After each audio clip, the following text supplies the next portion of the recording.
आज देवाधिदेव महादेव की पुनीत पावन अमावस्या है, वट सावित्री अमावस्या है और शनि महाराज जी की आज जन्म महोत्सव जयंती है।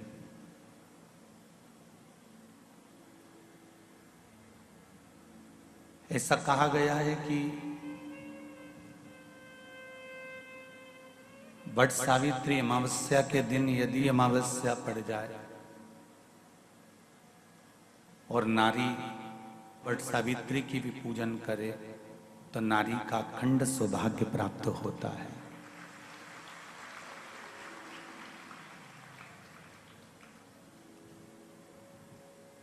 त्रिवेणी संगम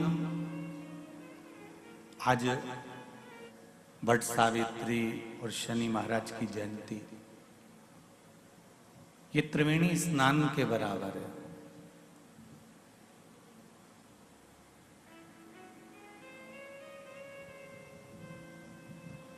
शंकर भगवान की आराधना का एक केंद्र बिंदु है।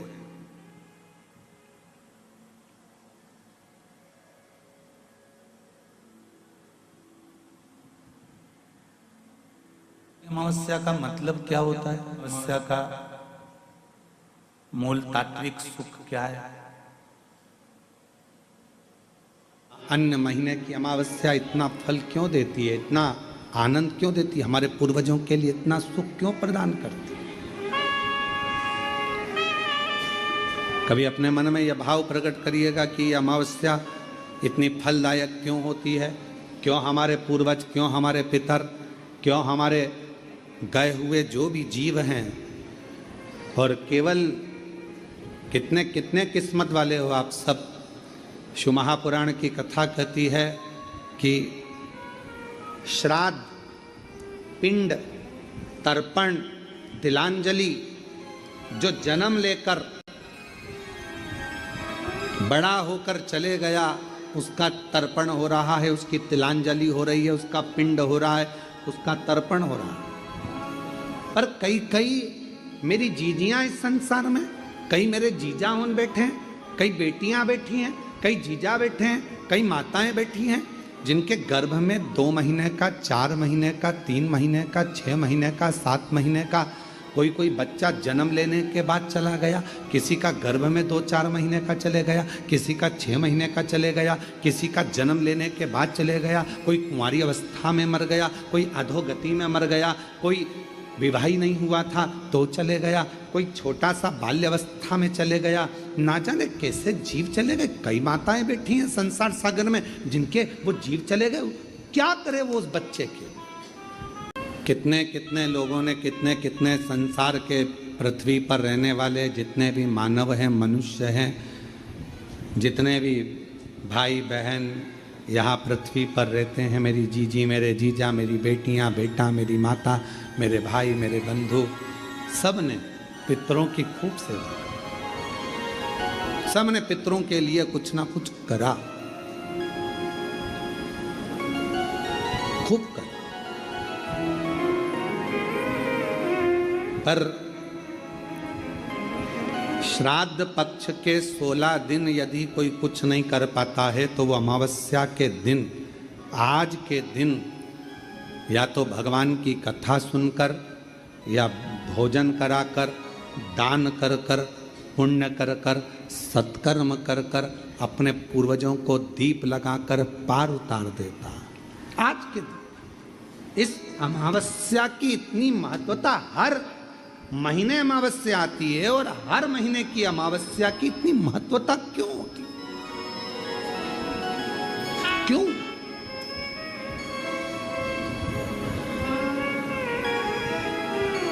आज शनिवार का दिन है जिस दिन अपन इस दरिद्रता से मिलने के लिए पीपल के पेड़ के नीचे आए हैं। हिंदू धर्म में ये दिन पीपल के वृक्ष के लिए पूजनीय होगा। जो भी शनिवार के दिन पीपल के वृक्ष की पूजन करेगा, दूध चढ़ाएगा या मिष्ठान का भोग लगाएगा, लक्ष्मी और नारायण उसके घर में प्रवेश कर जाएगा। लक्ष्मी और नारायण उसके घर में प्रवेश करेगा। इसलिए नियम बनाया। कौन से दिन का? शनिवार। लक्ष्मी जी बोली नारायण आपने तो एक दिन का वार लिख दिया, शंकर जी ने 7 वार बनाए हैं, रविवार, सोमवार, मंगल, बुध, गुरु, शुक्र और शनि, ये शिव जी ने बनाया। अब एक दिन आपने अपना बना लिया, बाकी के दिन अगर कोई इस पीपल के वृक्ष के नीचे आएगा और यहाँ तो दरिद्रता बैठी है तो उसका क्या होगा? भगवान नारायण बोले सुन दरिद्रता, तेरे से एक विनती है, अगर कोई भी मनुष्य इस पीपल के पेड़ के नीचे अगर 7 दिन में आता है और उसके हाथ में अगर कोई सामग्री होती है तो तू उसके घर में प्रवेश नहीं करेगी। नियम है पीपल के वृक्ष का, या तो पानी का लोटा लेकर जाओ, कुंकू का चोपड़ा लेकर जाओ, शक्कर लेकर जाओ, या पेड़ के नीचे चींटी को डालने के लिए आटा ले जाओ, पर खाली हाथ पीपल के वृक्ष के नीचे कभी मत जाओ, कभी नहीं जाओ। खाली हाथ जाओगे तो दरिद्रता तुम्हारे घर में प्रवेश करेगी। दरिद्रता उठकर खड़ी होकर बोली नारायण तुमने अपनी मनमानी करी है, एक दिन मुझे भी मेरा चाहिए। भगवान ने कहा बोल कौन सा दिन चाहिए? दरिद्रता कहती है रविवार के दिन इस पीपल के वृक्ष के नीचे मैं दिन भर नृत्य करूं, इसमें रहूं, और जो यहाँ आए रविवार को मैं उसके घर में प्रवेश करूं। भगवान ने कहा ठीक है। दरिद्रता रविवार का दिन एक ऐसा दिन रहेगा जिस दिन तू इस पीपल के वृक्ष के नीचे नृत्य करेगी और जो आएगा इस पीपल के वृक्ष के नीचे तो उसके साथ प्रवेश करेगी। मैंने तुझे वर दिया। इसलिए हमारे यहाँ केवल पीपल का वृक्ष अगर दीवार में भी लग जाता है ना, किसी की फैक्ट्री की दीवार में, किसी के घर की दीवार में पीपल का वृक्ष अगर लग जाता है, पीपल का पौधा लग जाता है, उसको कितना भी तोड़ लो वो वापिस लग जाएगा, फिर तोड़ोगे फिर लग जाएगा। अगर पीपल के पौधे को तोड़ना है तो केवल रविवार का दिन एक नींबू, एक मिर्ची और बमूल का कांटा, ये 3 चीजें रखने के बाद में आधे घंटे बाद रविवार के दिन पीपल के पेड़ को उखाड़ कर फेंक दो। दूसरी बार कभी पीपल दीवार में लगता ही नहीं, कभी नहीं लग सकता। केवल एक रविवार का, केवल एक संडे, इतवार का। घर में दीवारों पर अगर पीपल लग भी गया है, इसलिए पीपल के वृक्ष को उखाड़ने का, अगर घर में पीपल लगा हुआ है या पीपल का पौधा हमारे घर में लग गया, उसको उतारना, निकालना, लगाना, तो पीपल के वृक्ष को अगर निकाला जाता है तो रविवार के दिन, और अगर पीपल के वृक्ष को कहीं लगाया जाता है तो सोमवार के दिन या मंगलवार के दिन, बुधवार के दिन, इन दिनों में लगा सकते पीपल के वृक्ष कहीं लगाना। शनिवार का दिन एक ऐसा दिन होता है जिस दिन पीपल के वृक्ष को कहीं जाकर लगाया नहीं जाता, क्योंकि शनिवार के दिन पीपल के वृक्ष के नीचे लक्ष्मी रहती है। हम अपने हाथों से अगर पीपल का वृक्ष किसी दूसरी जगह पर शनिवार को रोपित करते हैं तो हमारे घर की लक्ष्मी अपने घर से छिन्न होकर चली जाती है। इसलिए शनिवार के दिन पीपल लगाया नहीं जाता, किसी के घर जाकर उसको वापस पलटा नहीं जाता। लग गया उसको डाल। प्रभु मेरी धर्म पत्नी को कहाँ रखूं आप बताओ? वो तो जहाँ यज्ञ होता है, अनुष्ठान होता है, दान होता है, पुण्य होता है, सत्कर्म होता है, वहां जाने को तैयार नहीं। अब करूं क्या? भगवान ने बोला एक काम करो। दुर्वासा जी बोले जिसके यहाँ रात्रि में बर्तन झूठे पड़े रहते हो उसके घर में इस दरिद्रता को लेकर तुम प्रवेश कर जाना। जिसके यहाँ रात्रि में बर्तन झूठे पड़े हो वहां लेकर प्रवेश कर जाओ। दूसरी जगह दुर्वासा जी बोले जो स्त्री घर में दोपहर के समय पर सो रही हो उसके घर में इसको लेकर प्रवेश कर जाइए। जो स्त्री दोपहर के समय में घर पर सो रही हो इस दरिद्रता को लेकर प्रवेश कर जाइए। तीसरा, जिसके यहाँ पर दरवाजे पर कांटे वाले पौधे लगे हों उस घर में इस दरिद्रता को लेकर प्रवेश कर जाइए। दरिद्रता कितनी सुंदर बात कही है। दाता और विधाता कौन कौन? दाता और विधाता। लक्ष्मी और दरिद्रता के सगे भाई हैं। कौन कौन? दाता और विधाता। दाता को फिटकरी प्रिय है, विधाता को नमक प्रिय है। ये दोनों हमेशा लक्ष्मी को और दरिद्रता को दोनों को समझाते थे, दोनों में प्रेम बढ़ाते थे। आज भी हिंदू धर्म की रीति है। यहां तो ठीक है, जिसके यहां पर भी अगर थोड़ी सी भी परेशानी होती है, थोड़ा सा क्लेश होता है, अशांति होती है, लक्ष्मी नहीं टिक रही हो, काम नहीं बन रहे हो, बहुत प्रयास करा जा रहा हो और हमारा कार्य नहीं होता, तो क्या करते हैं? फिटकरी और नमक को पानी में डाल देते हैं और घर में पोछा लगा देते हैं। आप लोगों ने आजकल फेसबुक पे भी पढ़ा होगा, व्हाट्सएप पे भी पढ़ा होगा। तो क्यों लिखा उसमें? उसका कारण ही केवल ये है कि दाता और विधाता की प्रियता उसमें। माता ख्याति के जो 4 बच्चे हुए, इसमें जो 2 लड़के हैं, दाता और विधाता, उसकी प्रियता उसमें, उसकी पूर्णता उसमें। अब दुर्वासा जी बोले अपनी धर्म पत्नी को वहां लेकर, जहां कांटेदार पौधे लगे हों वहां पर लेकर प्रवेश कर जाइए। कांटेदार पौधों में उस दरिद्रता का निवास हो गया। शंकर पर विश्वास रखकर एक एक पल, एक एक घड़ी, एक एक समय, एक एक नक्षत्र का शिव महापुराण में वर्णन है। यहां तक शास्त्र कहता है कि पीपल के वृक्ष की जब भगवान शिव रचना करे, पीपल के वृक्ष की जब रचना करी गई तो उस पीपल के वृक्ष में भी कौन सा समय किसका है, ये शिव महापुराण वर्णन करती है। सुबह 4 बजे से लेकर 7:30 बजे तक पीपल के वृक्ष में ब्रह्मा जी का वासा होता है। 7:30 बजे से लेकर 10:30 पौने 11 बजे तक पीपल के वृक्ष में भगवान विष्णु का वासा होता है। 10:30 बजे से लेकर पीपल के वृक्ष में 11:30 बजे तक पितरों का वासा होता है। 11:30 बजे से लेकर 12:30 बजे तक पीपल के वृक्ष में आहूतों का वासा होता है। 12:30 बजे से लेकर शाम को 4 बजे तक पीपल के वृक्ष में वासुकों का वासा होता है। 4 बजे से लेकर शाम को 7:30 बजे तक पीपल के वृक्ष में शंकर का वासा होता है। 7:30 बजे से लेकर 9:30 बजे तक पीपल के वृक्ष में कुबेर का वासा होता है। 9:30 बजे से लेकर फिर कुबेर के वृक्ष में अन्य देवों का वासा चालू हो जाता है। इसलिए हमारा हिंदू धर्म कहता है, हमारे शास्त्र कहते हैं कि पीपल के वृक्ष को जब पूजा जाता है, पीपल के वृक्ष की जब पूजन करी जाती है तो सुबह 10:30, 11, ज्यादा से ज्यादा 11:30, ज्यादा से ज्यादा 12, उसके पहले पीपल के वृक्ष की पूजन कर लेना चाहिए। क्यों? क्योंकि 11:30 बजे से लेकर 12:30 बजे तक पीपल के वृक्ष में पितरों का वासा रहता है, आहूतों का वासा रहता है, फिर वासुकों का वासा आता है। पितृ किसको कहते हैं? महाराज जो पूरी उम्र लेकर चले गए और उनके भीतर अभिलाषाएं बहुत थी, मैं ये भी करना चाहता हूं, मैं ये भी करना चाहता हूं, वो पितृ हो जाते हैं। आहूत किसको कहते हैं? जिस माता के गर्भ में बच्चा जन्म ले और मर जाए, या 6 महीने का गर्भ धारण करने के बाद अवर्षण हो जाए, जीव पड़ने के बाद 6 महीने के बाद अगर बच्चा गर्भ में भी शांत हो जाता है, कुंवारी अवस्था में शांत हो जाता है, जिसका विवाह नहीं हुआ ऐसा बच्चा जब शांत हो जाता है, अधोगति में कोई मर जाता है, सुसाइड कर एक्सीडेंट में किसी भी रूप में मर जाता है, तो वो आहूत कहलाता है। और बहुत ध्यान देना साहब, शिव महापुराण की कथा कहती है पितरों को भाग मिलता है, इसलिए पितृ तृप्त रहते हैं। कितने भाग्यशाली! खूब भजन करो, खूब स्मरण करो।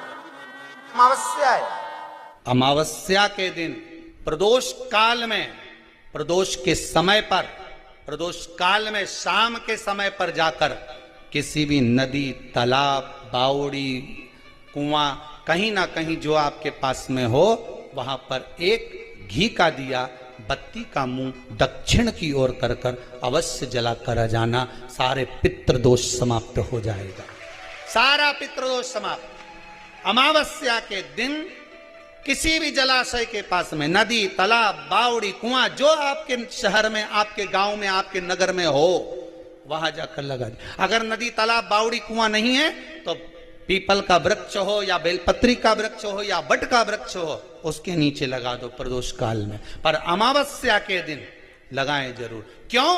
क्योंकि अमावस्या के दिन पितृ शाम के समय प्रदोष काल में शंकर भगवान का नाम जाप कर कर नदी, तालाब, बावड़ी पर पानी पीने जाते हैं, वहां से जल का आचमन कर कर पितृ अपने लोक को चले जाते हैं प्रदोष काल के समय पर। इसलिए प्रदोष काल में जलाशय के पास में, बावड़ी, कुआं, नदी, तालाब के किनारे पर दिया लगाया जाता है दक्षिण की ओर मुख कर कर बत्ती का, तो पितृ आशीर्वाद देते हुए जाते हैं कि फलो फूलो, आगे बढ़ो, उन्नति करो, तरक्की करो। ये पितरों का आशीर्वाद रहता है, पितरों का वर रहता है। आप देंगे उसको मिलेगा। पितृदोष है, ये आपको कैसे मालूम पड़ेगा?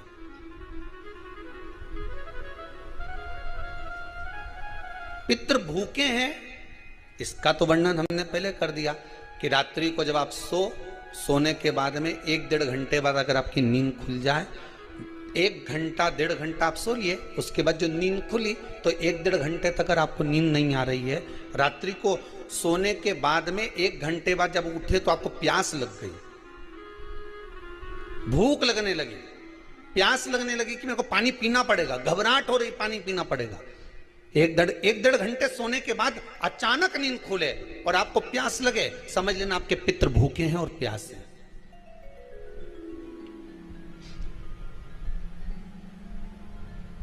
वो भूखे और प्यासे हैं, उनको जल की जरूरत है।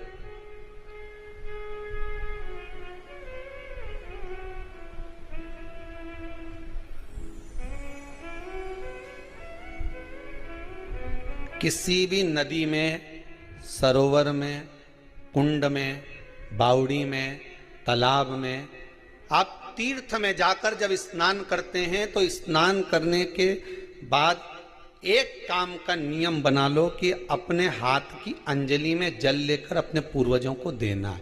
प्यासे रहते हैं, भाग मांगते हैं।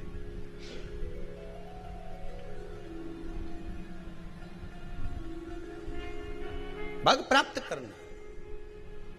3 वृक्ष पितरों के तुल्य हैं।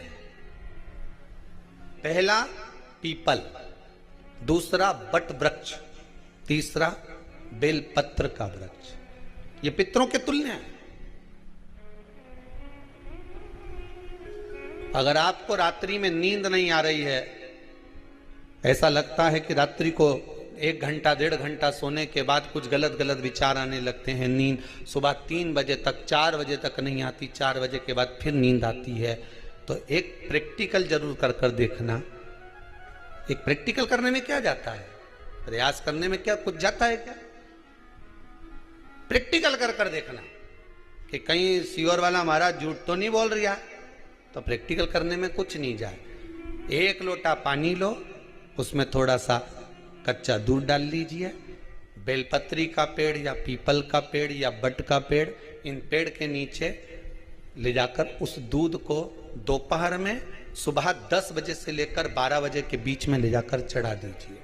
रात्रि को फिर ना आपको प्यास लगेगी, ना भूख लगेगी, नींद एक बार लगी तो सुबह ही खुलेगी।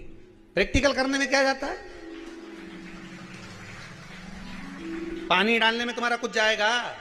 अरे बोलो तो सरी, हमें 10 रुपया का दूध जरूर उसमें, और तुम इतनी चतुर हो, इतना सारा दूध थोड़ी डालोगी, तो 2 चिल्ला डालोगे। कहाँ तुम इतना डालने वाली हो है?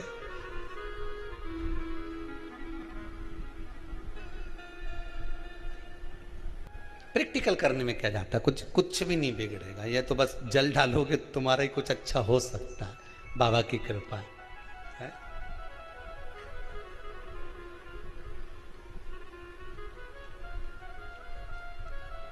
3 वृक्ष पितरों के तुल्य हैं। पहला जम के बोलिए पीपल, दूसरा बट वृक्ष, तीसरा बेलपत्री का वृक्ष। 3 पीपल के वृक्ष में 52,000 ब्राह्मण एक साथ निवास करते हैं, इसलिए पितृतुल्य है। बट वृक्ष ब्रह्मा जी के मस्तक से बना, इसलिए पितृतुल्य है। और बेलपत्री का वृक्ष माता पार्वती जी के अश्रु से बना। जब आंसू गिरे थे माता जगत जननी जगदम्बा पार्वती के, उस समय पर पितृलोक में हलचल उत्पन्न हो गई थी। हमारी नातिन की आंख में आंसू कैसे आ गए? मैनावती की पुत्री है।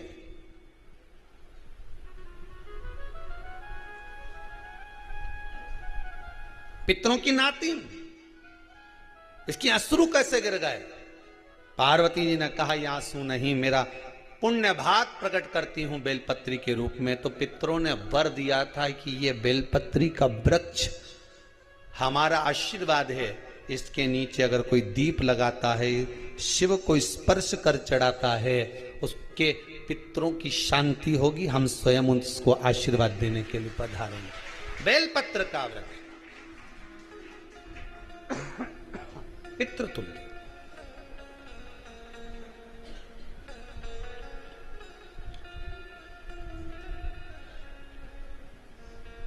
तो रात्रि को अगर भूख लग रही है, प्यास लग रही है, तो पितृदोष।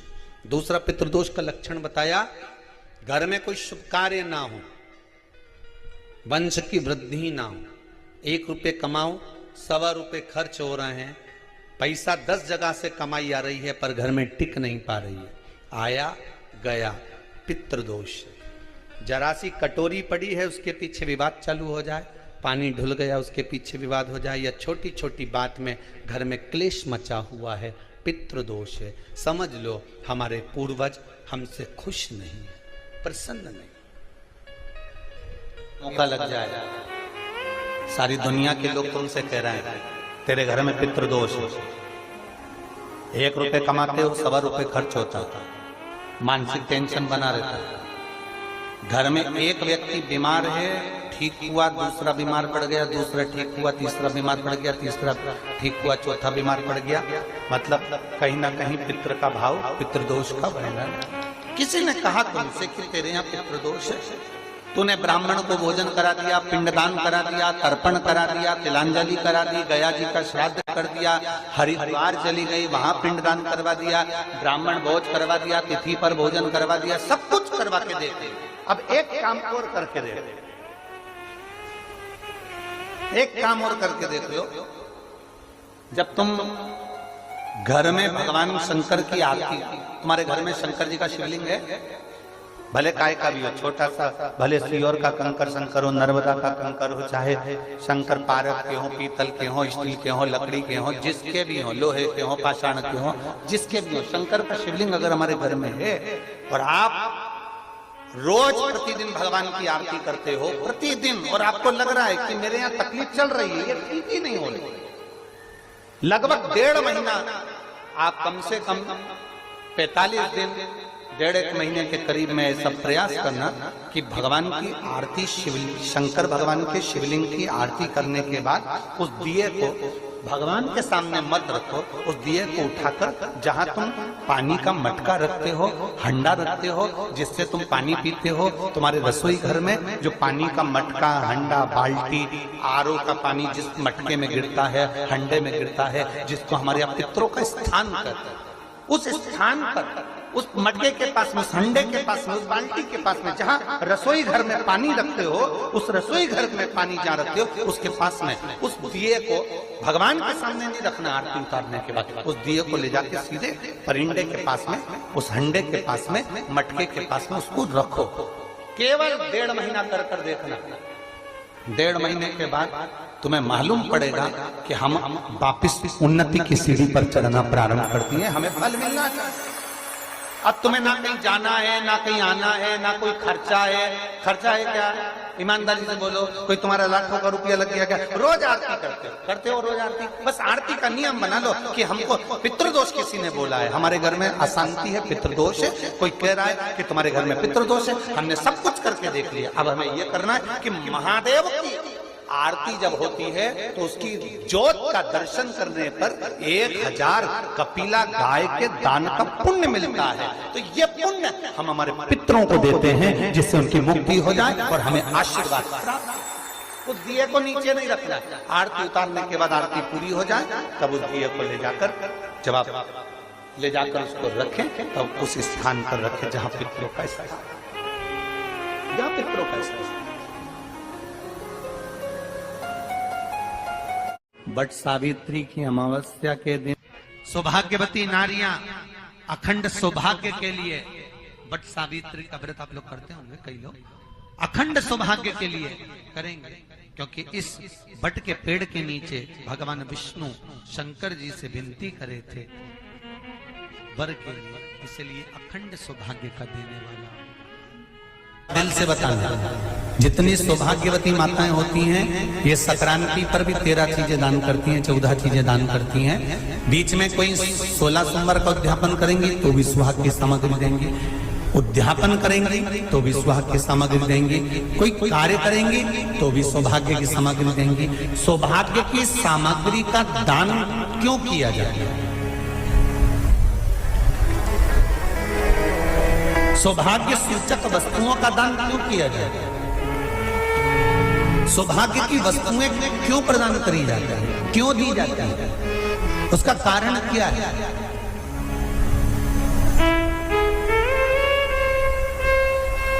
क्यों देते हैं?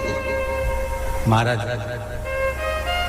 भारत की भूमि की सौभाग्यवती माताओं का एक मन की अभिलाषा रहती है, भारत की भूमि की माताओं की एक अभिलाषा रहती है कि जब उसके प्राण छूटे तो अखंड सौभाग्य धारण करके पति के कंधे पर और पुत्र के कंधे पर शमशान कर।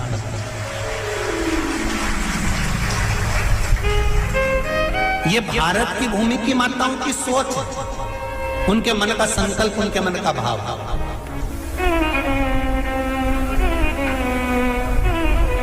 क्यों देते हैं चूड़ी का दान, क्यों देते हैं बिंदी का दान, क्यों देते हैं अखंड सौभाग्य का दान? किस महाराज?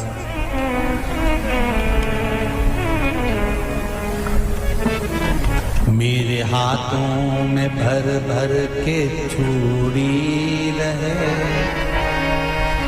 मेरे हाथों में भर भर के चूड़ी, और मैया कोई कामना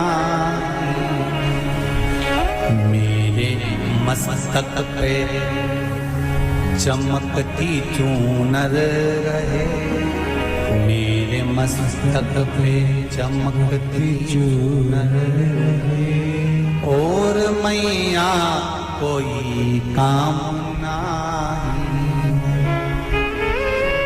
मेरी मांगों में भर भर के सिंदूर रहे, मेरी मांगों में भर भर के सिंदूर रहे, और मैया कोई कामना नहीं मेरे पाँव में बिछुड़ी का जोड़ा रहे।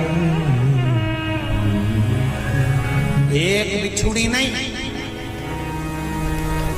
कितनी?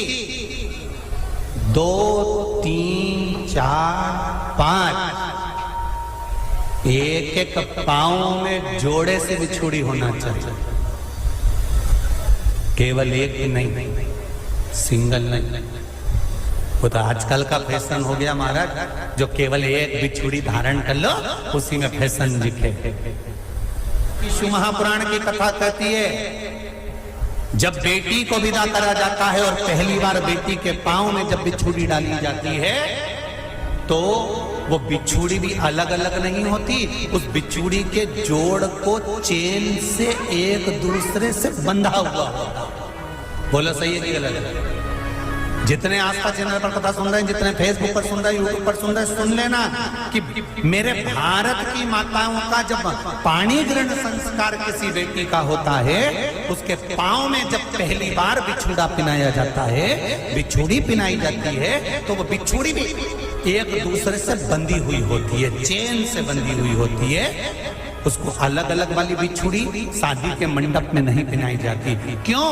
जैसे ये बिछुड़ी एक दूसरे से पांव में बंधी हुई है, तुम्हारी जिंदगी अंतिम श्वास तक ऐसी ही बंधी हुई है, यही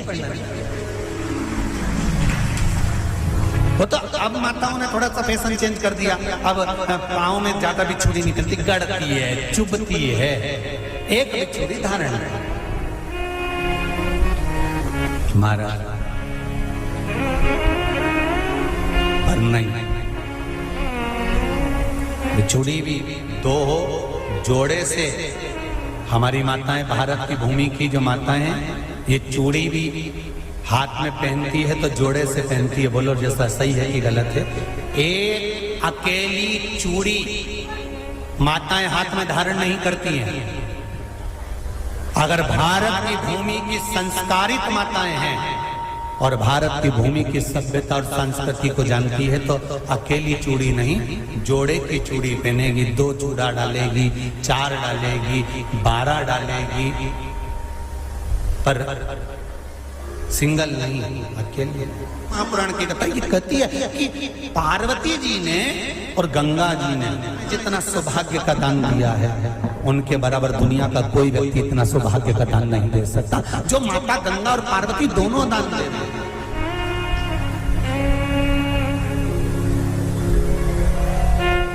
प्रतिदिन दे रहे हैं। और अब तो फैशन आ गया, तुम लोगों जो सौभाग्य का दान देते हो प्लास्टिक की डलिया में देते हो, पर एक एक पुराण को उठा कर देख लेना, एक एक अध्यापन को उठा कर देख लेना, जितनी तुम कथा तुम्हारे घर में छोटी छोटी कथाओं की पोथियां पड़ी हो उनको उठा कर देख लेना, उसमें नहीं लिखा कि प्लास्टिक की डलिया में सौभाग्य की वस्तु का दान दिया जाता है, उसमें लिखा है बांस की पिटारी में, बांस की डलिया में सौभाग्य की वस्तुओं का दान दिया जाए। क्यों? क्योंकि बांस वंश की वृद्धि करता है, बांस सौभाग्य की वृद्धि करता है, और बांस अखंड सौभाग्य, जैसे बांस का पौधा बढ़ते चले जाता है, बढ़ते चले जाता है, उसी तरह बांस की डलिया में जब दान दिया जाता है, बांस की टोकनी में जब दान दिया जाता है, तो ये भाव रखा जाता है कि तुम्हारा सौभाग्य ऐसे ही बढ़ता रहे। पर अब थोड़ा सा फैशन चेंज हो गया तो प्लास्टिक की डलिया, पर प्लास्टिक की नहीं। बहुत ध्यान देना जरा, शिव महापुराण की कथा चल रही है। संपूर्ण देशवासियों की मेरी माताओं से निवेदन है, मेरे इन भाइयों से निवेदन है, उसको जरा ध्यान से सुनना। व्रत करते हैं ये किसी दूसरे के नहीं है। तीज का व्रत माता पार्वती का, छठ का व्रत माता पार्वती का, चतुर्थी का व्रत माता पार्वती का, ये सारे व्रतों की शुरुआत गंगा और पार्वती ने अपने बल से। माता सिंदूर भर रही हैं, मांग में सिंदूरा भरा जा रहा है, मांग में कंकु भरा जा रहा है, मांग में सिंदूर भरा जा रहा है, और वो सिंदूर नाक पर गिरता है, वो सिंदूर नासिका पर गिर गया तो कहते हैं कि कोई काल आने वाला था पति के ऊपर, वो काल टल गया और नाक पर सिंदूर आया तो नारी का सौभाग्य और अखंड हो गया, ये शास्त्र कह रहा।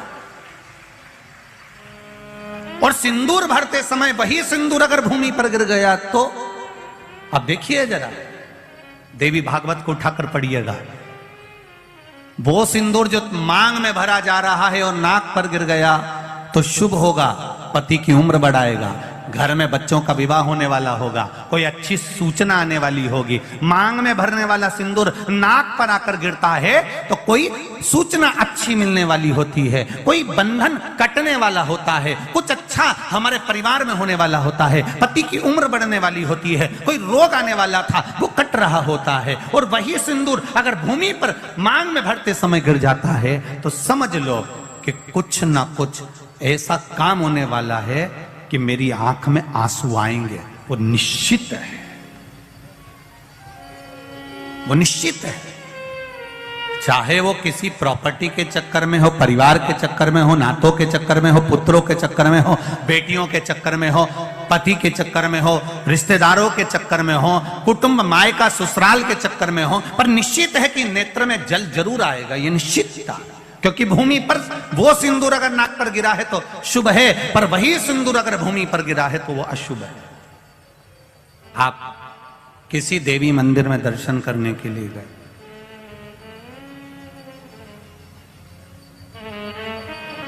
वहां से उन्होंने हनुमान जी के मंदिर का सिंदूर लिया और तुम्हारे माथे पर लगा दिया। समझना जरा कथा को बहुत अच्छे से। उन्होंने हनुमान जी का सिंदूर लिया, तुम्हारे मस्तक पर लगा दिया। अब मस्तक पर आपने अगर सिंदूर लगाया है और हनुमान जी महाराज का या देवी जी का या भगवान का सिंदूर आपके मस्तक पर लग गया है तो वो सिंदूर कम से कम, शास्त्र कहता है 2.5 घंटे तक आपके मस्तक पर रहना चाहिए। कितने घंटे तक रहना चाहिए? जम के बोलो जरा। 2.5 घंटे तक रहना चाहिए। कारण क्या है? भगवान के चरण का अगर कोई कुंकू या सिंदूर हमारे मस्तक पर लगाया गया है, वो 2.5 घंटे तक रहे, उसके बाद उस सिंदूर को किसी नैपकिन, कपड़ा या अन्य चीज से पोंछ देते हैं। पोंछने के बाद वो गलत जगह पर टंग जाता है, लोग उसका गलत हाथ का प्रयोग कर लेते हैं। वो जितनी जगह गलत जगह जाता है उतना दोष हमको लगते चले जाता है। इसलिए उस सिंदूर का क्रम है कि कोई पुष्प है, उस पुष्प से उस सिंदूर को लगा लिया जाता है, कोई पत्ती है उससे सिंदूर को लगा लिया जाता है, उस पुष्प को फिर विसर्जन में, अगर विसर्जन में नहीं रख सकते तो अपने घर में जो गमला होता है जिसमें पौधा लगा होता है, उस पौधे में उसको डाल दिया जाता है, जिससे वो सिंदूर उसमें मिल जाए और हमारे घर में सदा रहे। पर हमने कोई टाविल, होटल में ठहरे तो होटल के टाविल से पोंछ दिया, कहीं ठहरे थे तो दीवार से पोंछ दिया, कहीं लगा दिया, उसका दोष है,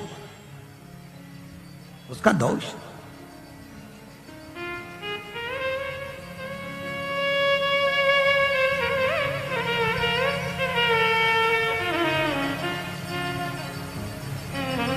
कितना सुंदर बात कहा गया है। नारी मस्तक पर मांग में सिंदूर भर रही है, नाक पर गिरा शुभ है, जमीन पर गिरा शुभ है, जमीन पर गिरा वो शुभ है, पर मांग का सिंदूर नाक पर आया। इसलिए आज भी बिहार में, जो लोग राजस्थान में, बिहार में, मारवाड़ में इधर उधर अगर आप लोग जाते होंगे तो जब कई बार आपने देखा होगा, आप जाइए जरा कहीं योग लगे तो दादी रानी सती के मंदिर पर जाइए, या आप कहीं झुंझुन जाइए, कहीं आप बिहार साइड, उत्तर प्रदेश साइड में जाएंगे तो माताएं जब मांग भरती है, जब वो छठ की पूजन करती है, कोई बड़ी पूजन करती है, तो सिंदूर थोड़ा सा नाक पर लगाकर सिर तक लेकर जाती है। चाहे बंगाल साइड में चले जाओ, चाहे आप यूपी में, चाहे बिहार में चले जाओ, नासिका पर सिंदूर का भाव हो जाता। क्या चाहती हो? आज आपके मस्तक पर सिंदूरा देखा है, मांग भरी देखी है। ये मांग का जो नियम है, ये यहां से लेकर यहां तक भरने का है, ये कहां से प्रकट हुआ है? इसकी प्रागट्यता केवल मांग में ही क्यों सिंदूरा भरा जाता है उसकी, और मांग भी सीधी भी होती है, किसी की आड़ी टेढ़ी भी होती है, अर्थात उसमें कहीं ना कहीं बल थोड़ा सा रह ही जाता है। ये नाग लक्ष्मी ने जो मांगा था माता लक्ष्मी से कि मेरी मांग का जो सिंदूर है ये अमर हो, उसका भाव प्रकट कर। लक्ष्मी जी बोली अमर करने का तो केवल एक ही तरीका है कि तुम्हारे पति को विरक्ति उत्पन्न होना चाहिए। क्या उत्पन्न होना चाहिए? विरक्ति। अब पत्नी कहे अभी तो विवाह हुआ और क्यों विरक्ति उत्पन्न कर दो? विरक्ति उत्पन्न करना है। हाँ, कैसी विरक्ति? आप में से मोह हटे, परिवार में से मोह हटे, और जब परिवार में से, आप में से मोह हटेगा, आप में से, परिवार में से मोह हटेगा, जब मोह हट जाएगा तो तुम्हारा पति नारायण की सेवा में लग जाएगा। नारायण की सेवा में लग गया, जो भगवान की सेवा में लग गया वो अमर हो गया। भले आप देखना, फिर वही वाली बात आ गई, एक होता है व्यक्ति, एक होता है व्यक्तित्ववान। दो होते हैं। कौन कौन होते हैं? एक व्यक्ति, एक व्यक्तित्ववान। एक व्यक्ति होता है और एक व्यक्तित्ववान होता है। व्यक्ति मरता है, उसको कोई याद नहीं करता, 13 दिन के बाद सब भूल जाता है। पर व्यक्तित्ववान जब मरता है उसको सब याद करते हैं कि व्यक्तित्ववान व्यक्ति मर गया। भजन करने वाला, नाम जाप करने वाला, नाम स्मरण करने वाला, नाम कीर्तन करने वाला, भगवत भक्ति में डूबने वाला, ये मर गया। तो भगवान की भक्ति में जो डूब गया वो अमर ही तो हो गया। स्त्री को हल्के में ले लेना, पर उसके मांग के सिंदूर को हल्के में मत लेना। उसके मांग के सिंदूर में वो बल होता। महाराज, जब स्त्री हाथ,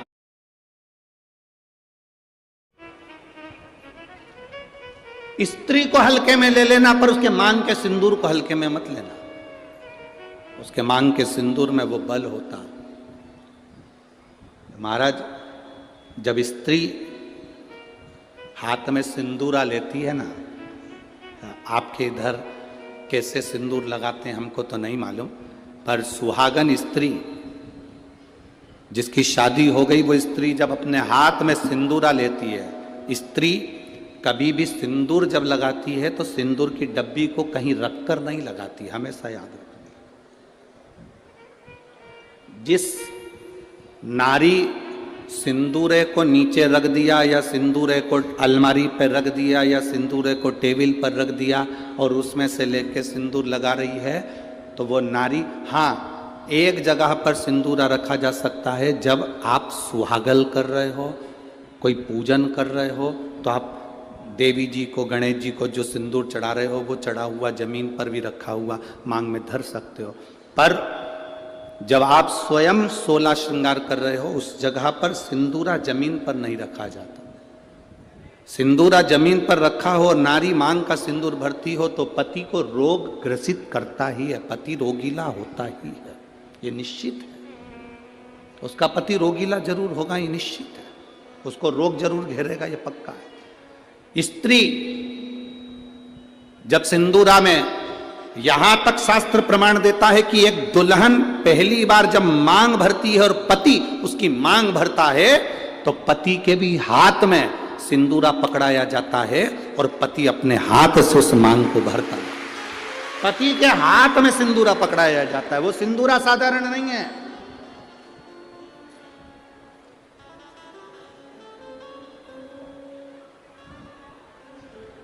आप में से कोई ऐसी आलसन हो सकती हैं, कोई ना कोई ऐसे आलसी हो सकते हैं कि ड्रॉज खोली, उसमें रखा था, उसी में से निकाल के और भर ली और उसी में रख दिया। ऐसी कहीं कहीं की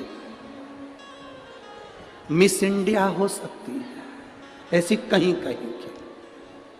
पर मेरा विश्वास कहता है, भिंड जिले की तो नहीं कह सकता कि ऐसी होगी। भिंड जिले की जितनी होंगी हाथ में सिंदूरा लेकर सिर पर मांग भरने वाली ही होगी। सिंदूरा हाथ में लेकर, तो स्त्री को हल्के में ले लो पर उसके सिंदूर को हल्के में नहीं ले सकते। सिंदूर में वो बल होता।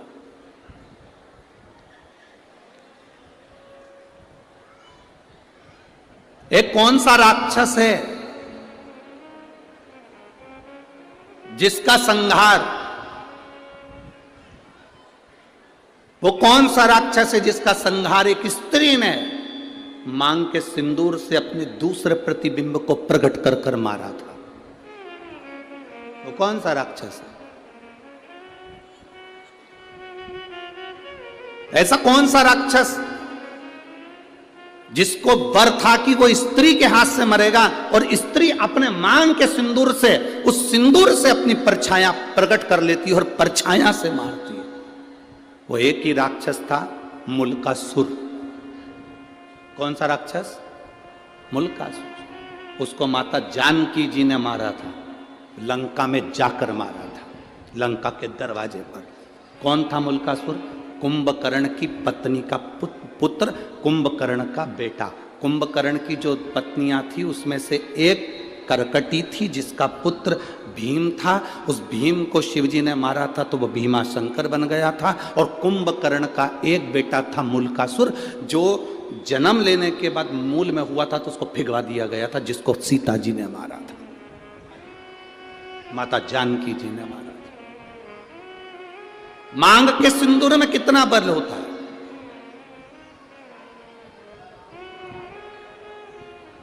मांग के सिंदूर में कितनी तेजता होती है, कितना बल होता है, ये स्त्री जाने। स्त्री आज के जमाने में तो ऐसी पेंसिल आ जाती है, वह पेंसिल से ऐसी लाइन लाइन खींच लेती है और पेंसिल से लाइन खींचा और काम खत्म, बस।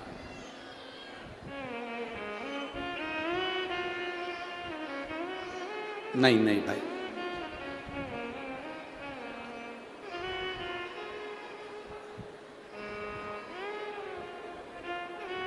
आप में से आप लोगों ने देखा कि नहीं देखा, बड़े बड़े घर के लोग भले मांग भरने में संकोच करें, सिंदूर लगाने में संकोच करें, पर तुम्हारे यहां पर कोई काम करने वाली आई हो ना, तुम्हारे यहां कोई बर्तन मांजने वाली आई हो, वजन ढोने वाली, ईंट रखने वाली, फावड़ा गेती रखने वाली, रेत भरने वाली, वो काम करने वाली स्त्री को देखना। एक पैसे वाले के यहाँ की नारी भले मांग भरने में संकोच कर सकती है, पर एक गरीब स्त्री कभी मांग भरने में संकोच नहीं करती, वो मांग भर कर चलती है।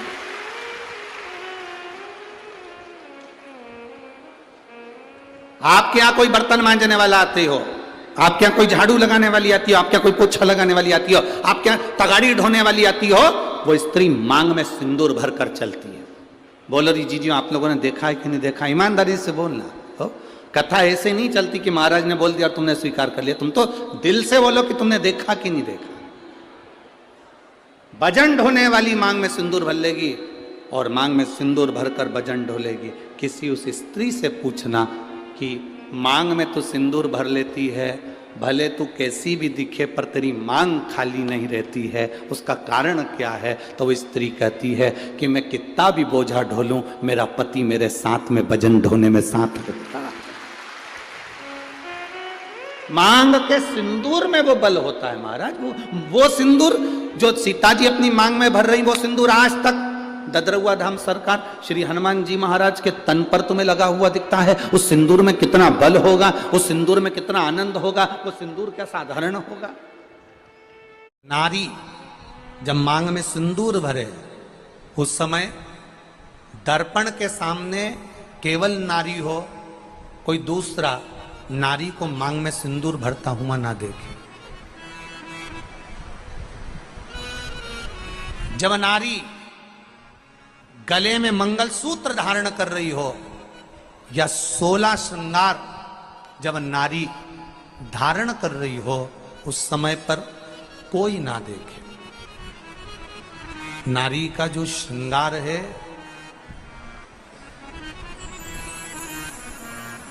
एक विवाह के समय पर और एक मृत्यु के समय पर।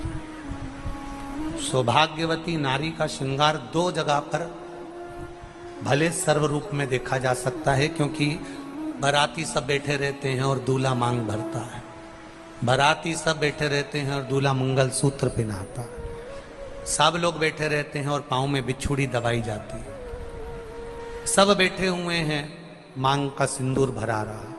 और एक अखंड सौभाग्यवती नारी जब जाती है, तब सबके सामने सब खड़े हैं और पति अपनी पत्नी को मांग में सिंदूर भरकर आखिरी में भेज देता है। 16 श्रृंगार में नारी के हाथ की चूड़ी का कलर अलग हो सकता है, चूड़ी की डिजाइन अलग हो सकती है, चूड़ी अलग हो सकती है, चूड़ी महंगी सस्ती हो सकती है, मंगलसूत्र की कीमत ऊंची नीची हो सकती है, पांव की बिछुड़ी की कीमत ऊंची नीची हो सकती है, कान के कुंडल की कीमत ऊंची नीची हो सकती है। तुम्हारे शरीर पर जितने जितने 16 श्रृंगार हैं, उसकी कीमत ऊंची नीची हो सकती है। केवल मंगलसूत्र की डिजाइन बदल सकती है, नाक की लौंग की डिजाइन बदल सकती है, कान के बुंदे की डिजाइन बदल सकती है, हाथ की चूड़ी की डिजाइन बदल सकती है, पांव की पायल की डिजाइन बदल सकती है। केवल नारी के 16 श्रृंगार में एक श्रृंगार ऐसा है जिसकी कीमत जो पहले थी वही कीमत आज तक है और उसकी डिजाइन आज तक नहीं बदली। वो मांग का सिंदूर है, एक जैसी डिजाइन है और एक जैसी कीमत है। सारे श्रृंगार की कीमत अलग, पर मांग में जो सिंदूर डाला जाता है वो एक कीमत का होता है, एक डिजाइन का होता है और एक जैसा होता है, और वो सबसे भारी होता है। सावित्री यमराज से कह रही है मेरे पति को छोड़ दो। यमराज कह रहा है सावित्री तेरा पति मर चुका है, मांग के सिंदूर को पोंछ दे। सावित्री कहती है पूरा श्रृंगार उतार दूंगी पर मांग का सिंदूर नहीं पूछने दूंगी। तब यमराज ने कहा जब तक तू मेरे मांग का अपनी मांग का सिंदूर नहीं उतारती तब तक तू मेरे पास नहीं आ सकती। भगवान यमराज से सावित्री ने कह दिया मैं भी तुझे वचन देती हूं यमराज, मेरी मांग में जब तक सिंदूर है, जैसे सीता ने लाइन लक्ष्मण जी ने लाइन खींच दी थी और सीता पार नहीं जा सकती थी, मैं भी तुझे वचन देती हूं जब तक नारी की मांग में सिंदूर है तब तक तू उसके पति को उसके सामने लेकर नहीं जा सकता। यह भी मैं तुझे कह देती हूं। यमराज भैंसे पर सवार होकर सत्यवान को लेकर जा रहा था। सावित्री से वचन पर वचन चल रहे थे। अड़ के पेड़ के नीचे छोड़कर आए। क्या चाहिए तुझको, क्या चाहिए तुझको, क्या दूं मैं तुझको, कुछ मांग ले मुझसे। सावित्री कहती है क्या दोगे आप, मेरे पति के प्राण दे दो बस वापिस, और कुछ नहीं चाहिए। यमराज यमलोक में प्रवेश करने लगा। मांग के सिंदूर में से थोड़ा सा सिंदूर सावित्री ने केवल हाथ में लेकर अपनी बिंदी पर जो लगाया, सत्यवान को लेकर यमराज अंदर नहीं जा पाया। बाहर खड़े होकर कहता है मांग ले, मैं तुझे एक वचन नहीं, तू बोले तो मैं 2 वचन दे देता हूं, तू बोले तो मैं 3 वचन दे देता हूं, तू मांग क्या चाहिए। तब सावित्री ने कहा देना चाहते हो, हाँ। अब यमराज को लगा कि लालच में पड़ गई सावित्री। तब कहा पहला वचन दीजिए, मेरे अंधे सास ससुर के नेत्र वापिस आ जाएं। यमराज ने कहा तथास्तु। दूसरा वचन दीजिए, मेरे सास ससुर अपने पोता पोती का मुख देखें। यमराज ने कह दिया तथास्तु।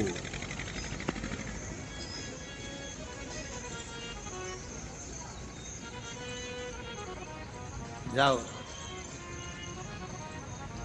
यमराज जाने लगे, फिर आग जलने लगे। कहने लगे अब मैं अंदर क्यों नहीं जा पा रहा हूं। सावित्री कहती है तुमने वर दिया है मेरे सास ससुर पोता पोती का मुख देखें, उनके बेटे को तुम ले जाओगे तो पोता पोती कहां से होगा, छोड़ कर जाओ। भगवान की कृपा देखिए, भगवान विष्णु स्वयं बोल रहे हैं आप करुणा करिए। तो शंकर भगवान ने कहा क्या चाहते हो नारायण। नारायण कहते हैं ये ब्रह्मा का जो कटा हुआ सिर है इसके ऊपर कुछ कृपा कर दो। भगवान शिव ने कहा अगर आप बोलते हो तो ब्रह्मा का जो झूठ बोला हुआ कटा हुआ सर है, भगवान शंकर कहते हैं इससे बड़का पेड़ उत्पन्न होगा, बट वृक्ष। इस पेड़ के नीचे सौभाग्यवती स्त्रियां अपने सौभाग्य के लिए पूजन करेंगी। इस पेड़ के नीचे कोई देवता नहीं, केवल मैं पूजाऊंगा। पूर्वजों के लिए, पितरों के लिए इस पेड़ के नीचे पूजन करी जाए। और मेरा एक नाम इसी वृक्ष के नीचे मैं विराजमान होऊंगा तो वटकेश्वर महादेव के रूप में पूजाऊंगा। कौन से महादेव? वटकेश्वर। जिसका अदालत में कोई कार्य चल रहा हो, प्रशासनिक कोई कार्यवाही हो, केस निपट नहीं रहा हो, तो बड़ के पत्ते के ऊपर शंकर का एक बालू का शिवलिंग बनाइए और बालू का शिवलिंग बनाकर उसकी पूजन करिए बड़ के पेड़ के नीचे, वटकेश्वर महादेव के नाम से उसकी पूजन करें। 2 दही चढ़ाओ, उसी दही को, चढ़े हुए दही को चम्मच में निकाल कर लिया, उसको किसी वस्त्र पर लगा लो, कोई रुमाल आदि पर।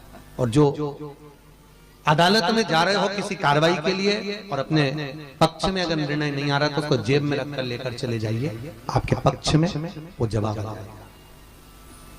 बहुत दिनों से अगर कोई फाइल अटकी हुई है, कोई प्रशासन में कोई जमीन, कोई जायदाद कोई अटकी हुई है, नहीं हो रहा, तो वटकेश्वर महादेव का पूजन करना प्रारंभ करें।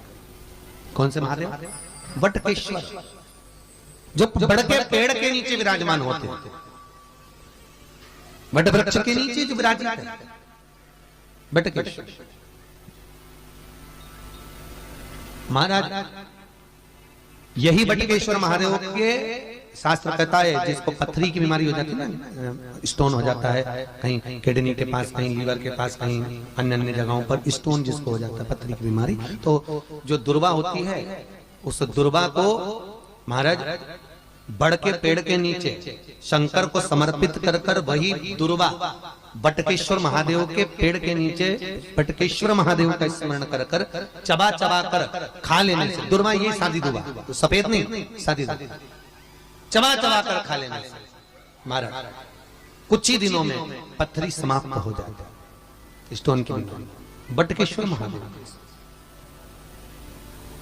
भगवान वटकेश्वर का स्मरण करिए। कोई कार्य उलझ रहा है, बहुत दिनों से लगे हो, व्यापार आज चल रहा है, एक दिन छुट्टी है, फिर व्यापार चल रहा है, फिर नीचे घाटा आ रहा है, फिर चल रहा है, फिर घाटा आ रहा है, बटकेश्वर का स्मरण करिए। सोमवार के दिन बटकेश्वर महादेव का पूजन करो, बड़ के पेड़ के नीचे जाके बटकेश्वर का स्मरण करो, आपका व्यापार चढ़ेगा बहुत।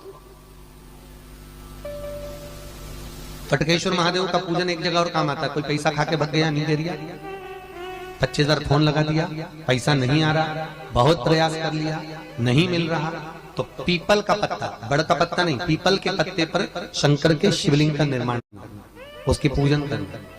महाराज पूजन कर कर जो व्यक्ति ने रुपया खाया है उसी का नाम लेकर ये पीपल के पत्ते पर बने हुए शिवलिंग को बहते हुए पानी में उसका नाम लेकर छोड़ दीजिए, जितना रुपए का बगा। मात्र 4 महीना भी शांति से नहीं बैठ सकता, वो आपका पैसा लौटा कर वापस जाएगा, पांव पड़ कर जाएगा कि ये रुपया पकड़ गया, रुकने नहीं जाते। बटकेश्वर महादेव स्वयं बड़ का जो पेड़ होता है, आप कभी बड़ के पेड़ के नीचे कभी जाकर बैठना, ऐसा लगता है जैसे वीराने जैसा,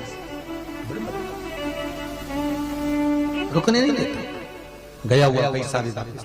बटकेश्वर महादेव का स्मरण चित्तवृत्ति में सुख का अनुभव कराता। एक बार दोनों हाथ उठाकर प्रेम से बोलेंगे, बोले बटकेश्वर महादेव की हर हर। भगवान शंकर बटकेश्वर महादेव के रूप में विराजमान। स्कंद पुराण कहती है, जिस व्यक्ति पर कर्जा बहुत ज्यादा मात्रा में हो जाता है और कर्जा चूकता नहीं है, आप बहुत प्रयास कर लिए, करोड़ों रुपए का कर्जा हो गया, यहां से लिया वहां दिया, वहां से उठाया वहां दिया, वहां से उठाया वहां दिया, तो निवेदन है कभी मौका लगे कर्जा मुक्ति के लिए सारे वृक्षों में अगर कोई श्रेष्ठ वृक्ष माना गया है तो वो बट का वृक्ष माना गया महाराज। इसलिए प्रशासनिक कार्य के लिए, मानसिक टेंशन में, परेशानियों में बटकेश्वर महादेव का स्मरण किया जाता है। और यदि निवेदन करूंगा बहुत ज्यादा, यदि आपको कर्जा हो गया है, बहुत ज्यादा कर्जा हो गया और वो कर्जा चूक ही नहीं रहा, तो थोड़े दिन बड़ के पेड़ के नीचे आप बटकेश्वर महादेव के लिए 1 लोटा पानी, उसमें थोड़ा सा पिसा हुआ चावल पीस के गला लेना चावल को और पीस लेना, पीस के उस पानी में मिला लेना और मिलाकर उसमें थोड़ी सी हल्दी पिसी हुई डालकर बटकेश्वर महादेव के नाम से बड़ के पेड़ के नीचे अपनी कामना कर कर जो कर्जा हुआ है उस कर्जे का भान देते हुए, स्मरण देते हुए छोड़ दीजिए। महाराज 2 या 3 सोमवार एक ही जगह पर करना, 3 सोमवार बाद वहीं से बड़ के पेड़ की थोड़ी सी जड़ उठा लाना और उस जड़ को एक कोई धागे में बांधकर या तो अपनी गले में डाल लो या अपनी जेब में पटक लो, उसको थोड़े दिन पटक कर रखना, लगभग 2 से 3 महीना पटक कर रखो।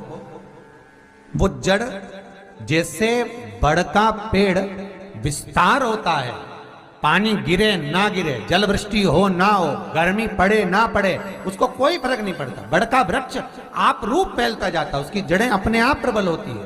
उसी तरह ये बटकेश्वर महादेव कहीं से भी अगर जड़ आपके पास में रखी है 1 महीना 2 महीना 3 महीना तक, तो ये जड़ अपने आप लक्ष्मी को पकड़कर खींच कर लाती है और कर्जे से मुक्त कर दे।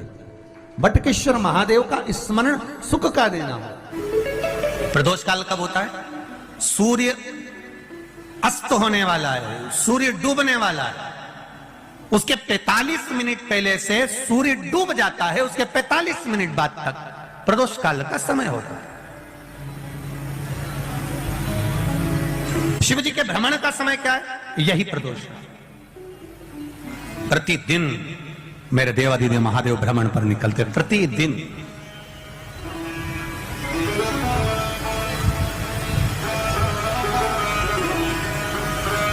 प्रदोष काल के समय पर बट वृक्ष के नीचे दिया लगाया जाता है, बट वृक्ष के नीचे लौंग का मात्र भोग रख दिया जाता है। लौंग मात्र, अगर बट वृक्ष के नीचे दिया लगाकर एक लौंग का जल या लौंग भगवान बटकेश्वर महादेव के नाम से भी अगर शिव को समर्पित करी है, तो ये निश्चित है कि कर्जा कितना भी भारी होगा वो कर्जा चूकेगा जरूर, और कहीं ना कहीं से लक्ष्मी की व्यवस्था देवादिदेव महादेव करेंगे। मिट्टी के पात्र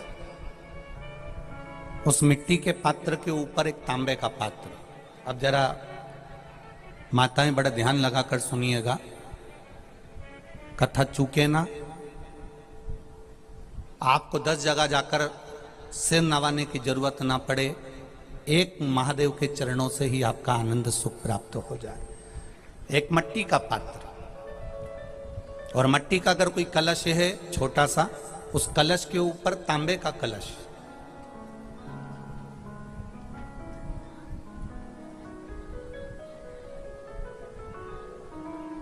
माता प्रसूति, दक्ष प्रजापति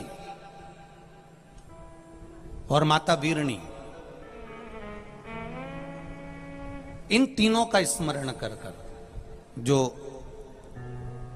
बड़ के पेड़ के नीचे जो शिवलिंग हो, बड़ के पेड़ के नीचे जो शिवलिंग विराजमान हो, चाहे वो ओटले पर हो, चाहे वो पत्थर का हो, चाहे वो सीमेंट का हो, चाहे वो कंकर का हो, चाहे वो मार्बल का हो, चाहे वो जिस भी चीज का हो, बड़ के पेड़ के नीचे जो शिवलिंग हो, उसमें सीधे जब आप कलश लेकर जाएंगे तो मिट्टी का पात्र, उसके ऊपर तांबे का पात्र भरा हुआ, दोनों को एक साथ पकड़ कर ले जाएंगे। पर जब आप शिवलिंग पर दक्ष प्रजापति, प्रसूति और वीरणी, इन तीनों का नाम लेकर सीधे हाथ में मिट्टी का पात्र और उल्टे हाथ में तांबे का पात्र लेकर धीरे धीरे शिवलिंग पर जल समर्पित करेंगे, और उस जल का पान उसी बट वृक्ष के नीचे दोनों पति पत्नी अगर पान कर लेते हैं और संतान की कामना कर लेते हैं, तो भी मेरा महादेव संतान प्रदान करता ही करता है। व्यक्ति के जीवन में जब कर्जा बढ़ता है,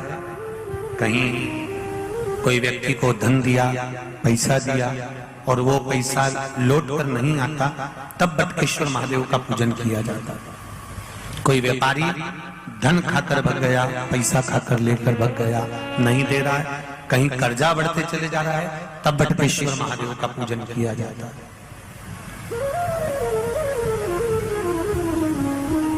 भगवान शिव का बड़ के पेड़ के नीचे पूजन, बटकेश्वर महादेव का स्मरण। हम तो आपसे भी कहेंगे, अगर आपको कभी ऐसा लगता है कि हमारा धन नहीं आ रहा है या पैसा अटक गया है, तो बड़ के पेड़ के नीचे अगर कोई शिव जी का मंदिर हो, या बट वृक्ष के नीचे शिव मंदिर ना भी हो, बड़ का पेड़ भी अगर कहीं हो, तो एक लोटा जल बटकेश्वर महादेव के नाम से आप चढ़ाना प्रारंभ करो और बाबा से निवेदन करो, शिव कृपा अवश्य होगी और वो धन अपना वापिस अवश्य प्राप्त होगा। बटकेश्वर महादेव लक्ष्मी को वापिस लेकर, ये बटकेश्वर महादेव का नियम, ये बटकेश्वर महादेव का नियम है कि वो धन संपदा को वापिस खींच कर लेकर आते हैं। कर्म करो, फल उस परमात्मा पर छोड़ो।